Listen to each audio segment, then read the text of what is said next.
Maintenant, les incendies font toujours rage en Amazonie, dans cette région qui est considérée comme le poumon du monde. Et Sylvain, le président du Brésil, affirme que son pays, finalement, n'a même pas les moyens d'éteindre les flammes. Oui, on se demande exactement ce que fait le Brésil, ce que fait le gouvernement pour empêcher, là, encore une fois, l'éclosion de nouveaux feux. Les feux, évidemment, touchent une grande zone, là. Le Brésil, évidemment, en grande partie, mais également dans le nord, vous le voyez, de la Bolivie jusqu'au Pérou, partie également de l'Uruguay. La situation devient catastrophique. Encore une fois, on fait état de 2500 nouveaux départs d'incendie en 48 heures.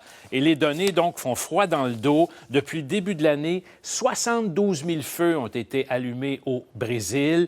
Début de l'année 2019, la plupart en Amazonie, donc, évidemment, 80 d'augmentation par rapport à l'année dernière, véritable destruction du poumon de la planète. Écoutez, on a même ressenti ça à Sao Paulo, on est à 2700 km de là de distance. Alors, vous imaginez évidemment l'ampleur de ces incendies. C'est quelque chose, évidemment, le président Bolsonaro a indiqué, vous vous en souvenez, il a accusé les ONG parce qu'il a mis un terme ou diminué les fonds alloués aux ONG parce qu'il fait état souvent qu'il faut développer l'Amazonie, il faut permettre aux gens de développer. Oui. Alors, la plupart des feux serait le résultat, justement, de ces ranchers ou encore les propriétaires terriens ou les agriculteurs, donc, qui font de tels dégâts. Hey, Sylvain, cette affaire-là a été propulsée, évidemment, à l'avant-plan du sommet du G7 qui a lieu en fin de semaine. Oui, parce que ces images-là frappent, évidemment, l'imaginaire. Emmanuel Macron en a parlé. Ce sera donc à l'agenda du G7.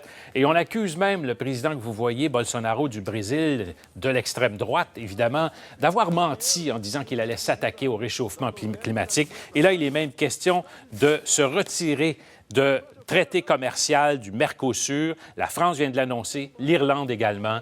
Une crise actuellement en cours avec le Brésil. Merci beaucoup, Sylvain. Au revoir.